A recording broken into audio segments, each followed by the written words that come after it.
Hi, everyone, and welcome to our info session. My name is Carly Beard, and I'm from Loyalist College's Marketing and Communications and Recruitment team.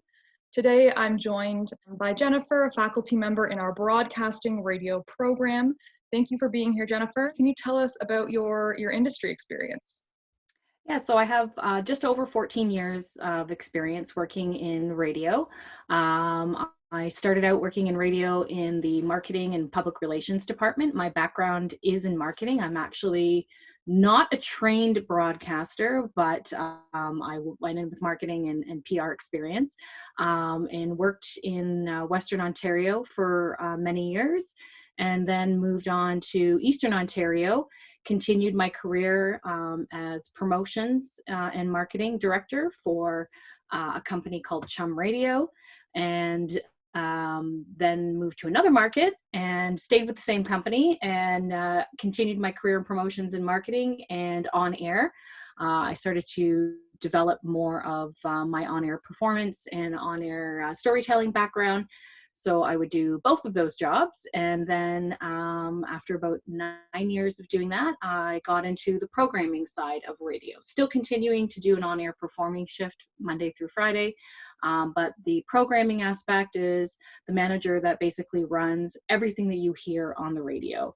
The on-air staff, the news staff, promotions and marketing of the station, any branding, anything you would hear on the air, I would be responsible for it. And then shortly after that, I came to Loyalist. Can you tell us a little bit about Loyalist Broadcasting Radio program? So the radio program at Loyalist College is 2 years, 2-year program, and it's very hands-on. The radio program at Loyalist is very lucky. We have 2 radio stations.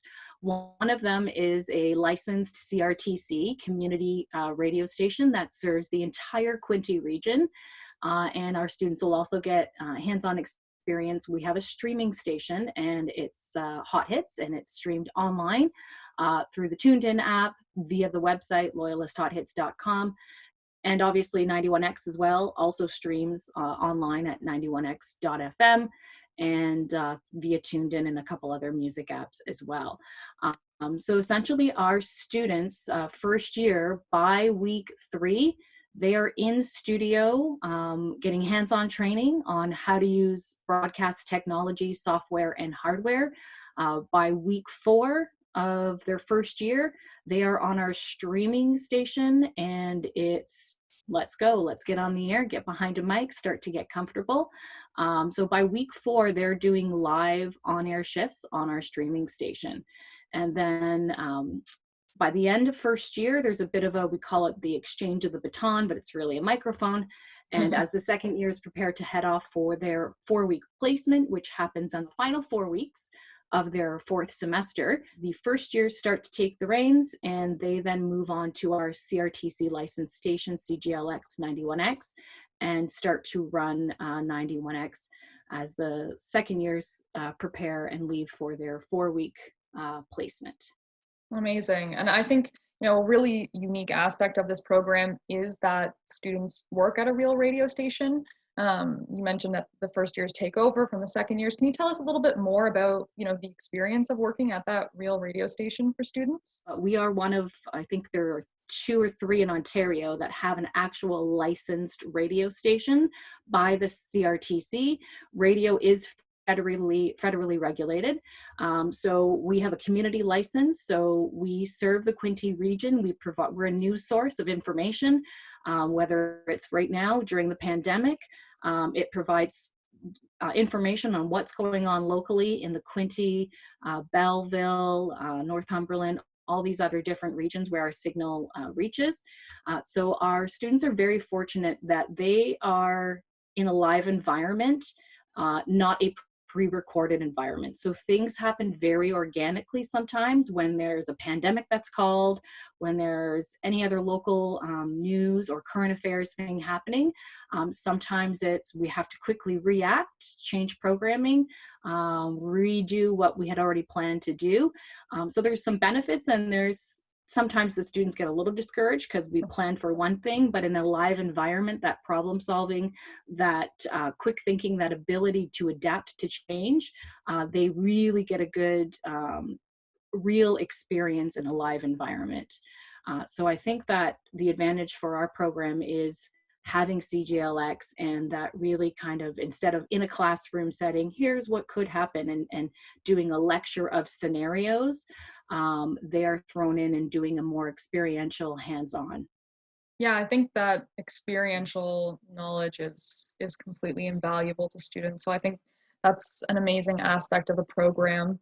Um, of course, not everybody wants to be on the air. How does your program, provide for or prepare people for other jobs in the industry? Yeah, so obviously a lot of people, when they think of radio broadcasting, everyone seems to think of the sole number one job is the on-air performer, the person behind the mic. I always like to say the radio DJ, what our parents used to call it, or our parents' grandparents. But there's a lot of other positions and jobs that need to be done in radio, in media, behind the scene jobs. Believe it or not, I actually worked with many introverts, a lot of people that do not enjoy public speaking, but yet they're highly creative. They're really great with technology. And some of those positions include audio producers. So if you want to be a producer, you're really great with audio editing and mixing. You can go on to do commercial production. You can go on to do, in major markets such as Toronto or Montreal or Vancouver, a lot of their shows have what we call producers. So they line up guests, they edit and record guests, they produce the show live, they add sound bites, they screen calls. There's also departments in promotions and marketing. So you'll hear a lot of radio stations that are giving away trips or cash, or you'll see that they buy ad space to promote their brands on billboards or on social media platforms. There's somebody in-house that has to execute, design, and plan all that. There's obviously sales. So like any media platform, the way radio generates revenue is it sells advertising. It sells traditional over-the-air advertising, but radio broadcasting is really, really heavily in the digital platforms as well. So they're selling their websites, their social sites, a lot of integrated marketing. So if you really enjoy sales, and sales, we always kind of make a joke, if you want to make money in radio, go into sales. So yeah, there are lots of jobs in radio. It's not just the on air, the DJ, creative writer. So everything that you hear, the commercials that you hear, the newscasts. Well, newscast would be a reporter, but you can go and be a news reporter for digital platforms. So again, radio is very heavily in digital. So a lot of the major companies have digital news reporters. So you don't have to go on the air and write a newscast and perform a newscast. You can just write it and solely be their digital. Same with creative writing. We write commercials for car dealerships, local restaurants, local stores, malls, and you could be a creative writer. So again, don't have to be behind the microphone. If you're super creative, you're great with the pen, you're a great storyteller, you're an out-of-the-box thinker, you're maybe a little bit quirky, yeah, creative writing could be for you as well. Amazing. So there's lots of different opportunities for students if they're interested. Can you tell us a little bit about the software that students use with your program? Week 3, our students are in studios. They're doing hands-on training on how to use automation software, which keeps radio stations running. So streaming properties would use that. Traditional AM, FM stations would use automation systems. So media companies that would air broadcast or podcast, or even Sirius would run an automation system. So students learn how to run automation systems. They learn how to use them. They'll learn how to use scheduling software, how radio stations schedule and manage their music database and how it gets put in, and then it integrates with the automation software.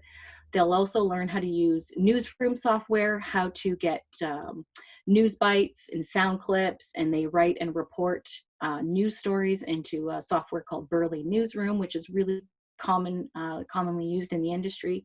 They'll also learn how to use multi-digital publishing platforms that are integrated with our websites and also with our social media platforms for both stations.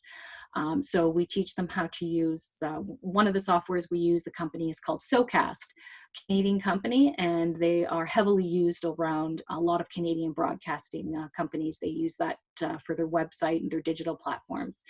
Hardware, you'll learn how to, approach a microphone, how to talk into a microphone. You'll learn how to use an audio mixer, control room boards, everything from broadcasting or remote broadcasting technologies. We do a lot of on-site performances. So whether we're somewhere in the college, so for open house, if we would have been able to be at the college for open house, our students usually do a live broadcast in the gym, and then there's some technical equipment that we teach them how to set up and how to use. And then there's just some of the basics that every business would need, which is Microsoft Suite. Our students will use how to basically, how to format and use Word professionally, how to use PowerPoint. If you want to go into sales and their management, marketing and promotions, basic PowerPoint presentation skills, how to put one together. Outlook, any industry really would use Microsoft Suite. So we try to make sure our students are really proficient and well-rounded in a lot of the basic industry softwares as well. So if you're not afraid of hardware and technology and digital technologies, then this might be an industry that you're looking to go into. Thank you so much for taking the time to tell us about the broadcasting radio program. It was really interesting to hear all about it, and I hope you have a great afternoon. Thank you so much. Bye-bye.